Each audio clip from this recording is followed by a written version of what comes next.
stock has delivered over 150% market return in past 1 year, but we have a different perspective of sell, with a target price of rupees 579, giving an 18% downside. The three major reasons for this is, first, inability to leverage on its growth story. Second, in our dealer survey, Whirlpool has less competitive advantage among its rival peers. Third, the stock is overvalued by the market. Whirlpool of India, a 75% subsidiary of Whirlpool Corporation, is one of the major market players in white goods sector, with a strong presence in washing machine and refrigerator market.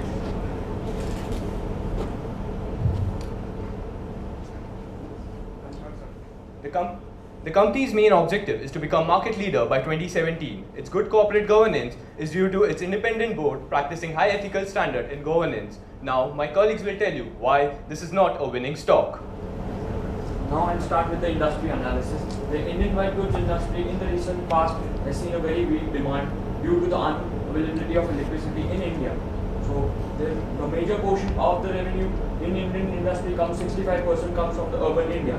While as you see the Indian penetration rate was the BRIC nation is very less.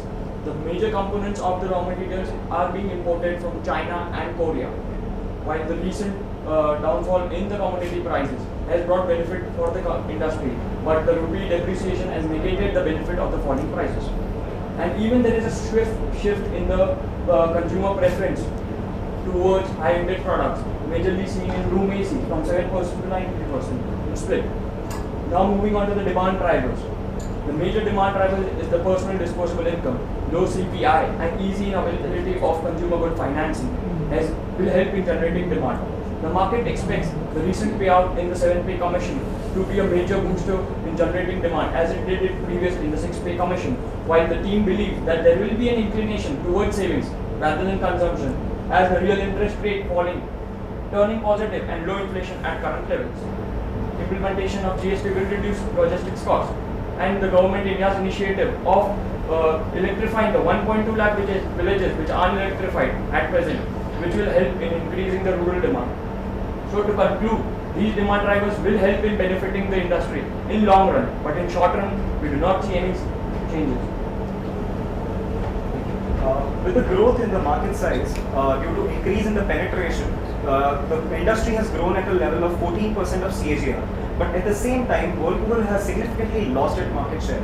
It is worthy to see that 62% of the revenue of the Whirlpool comes from the refrigerator segment. But at the same time, it has lost its market share from 16 to 11%. Moving to the major competitors on comparing the prices of comparing the entry level prices of the products over different categories, we found out that Whirlpool is quite competitive in terms of pricing and product offering, which targeting the masses. At the same time, the industry is will be having a prospective price wars which might affect the cash cushion of the company. Moving forward, the quotas model which shows the industry competitiveness. There are multiple players in the industry who are aggressively fighting for the market share. We went on to the ground and tried to see, spoke to few dealers and tried to see the ground realities of the market. We found out that the Whirlpool has lesser demand as compared to the competitors, and there has been a lower shelf space in terms of mom and pop stores. So moving forward, there is the competitors also give higher dealer commissions to the dealers, and that leads to greater selling of their products. And at the same time, there has been the brand recall has been a lesser for the Whirlpool. That has been takeaways for the dealers. Let's start with the financial analysis. We'll see that Whirlpool India has a very good cash balance on its books. This is funded by the negative working capital structure, which is funded by their suppliers. This is the reason company is having very good, healthy balance sheet. When you look at the sales growth has been falling for the last 5 years, but the EBITDA margin is relatively stable. Due to this, the operating leverage has been subdued. When you look at the cash flow is very healthy. When you look at the cash flow figure for the last 5 years, around 780 crores, while net reported profit is around 750 crores, which shows the cash conversion ability of the company. When you look at the cash balance on the book, which is it includes 30% of total assets. When you look at the payment to the parent company, which has been relatively stable, but the minority shareholder hasn't received any dividend till now. The exports revenue has been falling for last 5 years, and looking at the competitive advantage of the company, the future looks pretty good. Look at the return matrix, which is return on invested capital, is very healthy, around 80%. But when you look at the ROE, which is falling mostly purely because of the heavy cash built up of the books. One important major point of observation is implementation of Indian Accounting Standard of 102, which will could impact the company in the next year. When you look at the risk analysis, for example, FTA, competitors, currency, and other risks, all this could have significant impact on the company in future. This is the way we did our team analysis. When you look at the implied value method, which is the future growth on today's price, it came out that the company require at least 20% CAGR growth over the next 10 years to justify today's current price. This is very high expectation because management was able to deliver only 6% CAGR over the last 6 years. Another way to look at is the market delta analysis, which shows that the company has the market has generated a huge return for existing investor and the future investor are at higher risk. For our valuation, we resorted to two methods, that is the discounted cash flow and the PE multiple approach. To calculate the cost of equity, we used the CAPM model where we used a risk-free rate of 7.57%, which is the 10-year government bond yield rate, and a beta of 1.28, which gives us a back of 14.22%.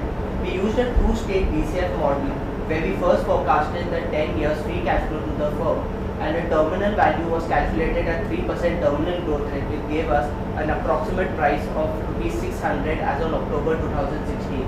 For the P multiple approach, we used the team's forecasted EPS of Rs 16 to give us a price of 559 approximately as on October 2016 as per the P multiple approach.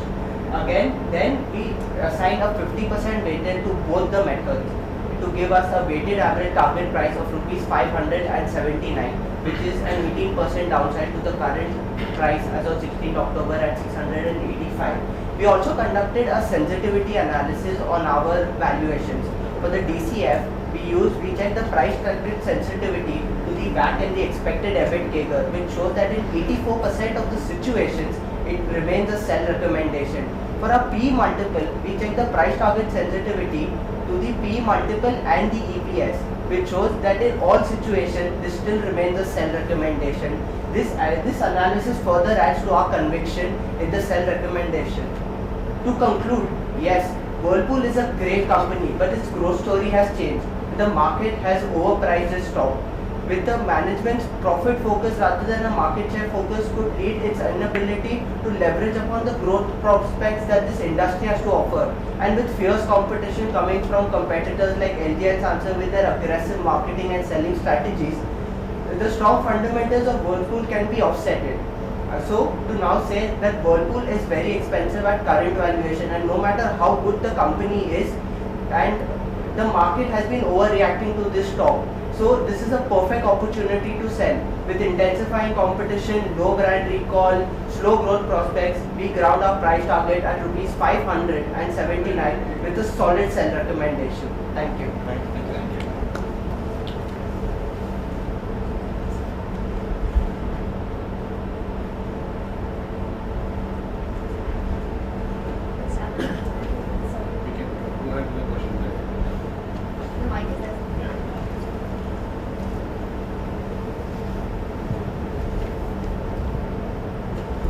Describe the current industry structure of the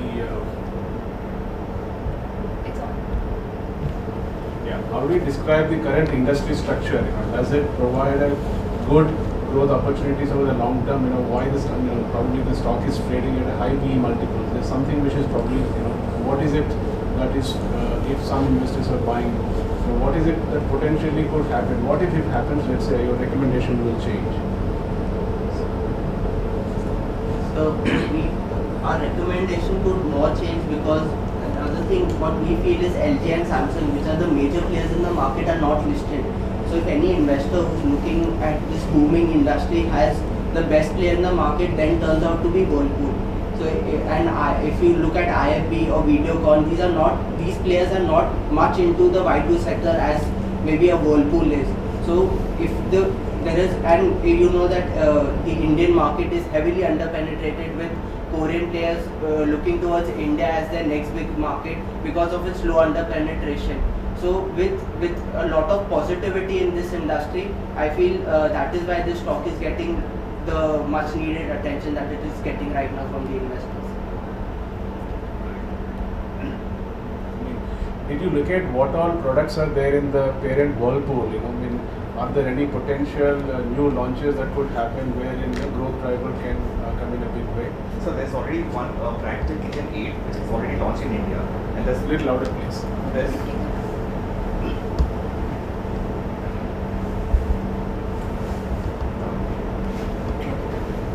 there's already one brand in India which is already launched, which is Kitchen 8, which is which suppose the premium Kitchen 8 products.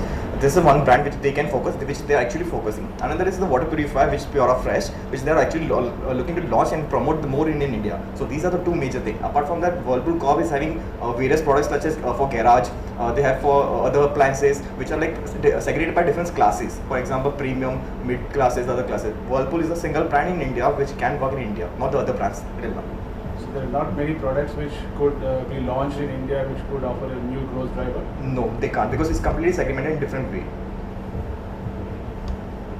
And the brand side, probably we all think that Whirlpool is one of the big brands. It's a US-based brand, and the competition is mostly, it could be either from the IFB or some other local mates.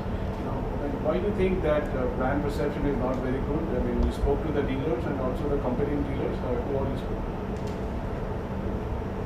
So we actually presented ourselves as a customer, not as a survey kind of thing. So what we did, we asked for the particular product, for example, refrigerator or washing machine. Those people, first of all, there was no product on display for Whirlpool. There were other like LG, Samsung, other Videocons was there. When we specifically asked for Whirlpool, they refused to show. They're saying that they don't have the product from the company itself. And in case they specifically a person requires a product, they'll arrange for Ranjangaon plant. So this was the one other area. Another thing that they were like a specific saying that the after sales service of the Whirlpool Corp is not good, Whirlpool India. So this was the main major barrier for them. So after sales service has been not. Is the biggest issue with them.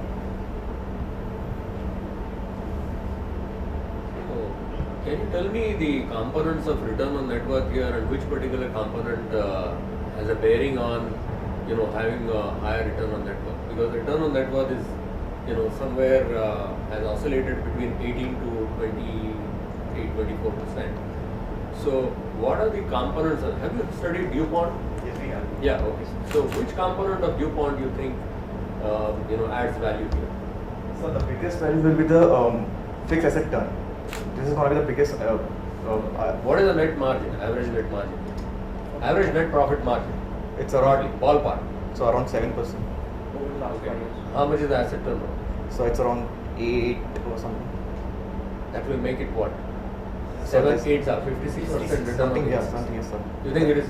No, the main thing is that the return on invested capital is really high. The only issue with the company is not utilization of existing cash.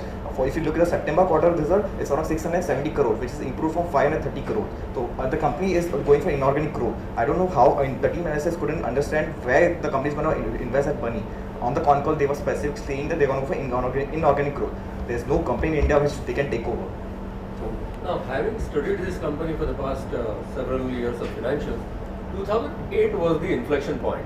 Okay, so prior to 2007, in 7 out of 10 years, there was a loss. Right? Something changed in 2008. Okay, and thereafter it has been consistently profitable. So, can you throw some light on qualitative or operational things that happened in the last 8 years? So one thing we observed was that the growth was not just specifically for Whirlpool, it was the whole industry. If you check the track record of IFB, Hitachi, all the companies were not having good performance. But around something, let's say 2006 or 2007, the whole industry started booming. Apart from that, Mr. Arvind Uppal came in 2005. So that was one more reason. And apart from that, there was no layoff from the company. So there was morale was really high, and the management was really good in executing its plans. Another reason is they also focused on the housewife, because they focused on because they thought that the housewife is the primary user of these appliances. So they made their ads, like the Whirlpool ad that came, was focused on the women of the household.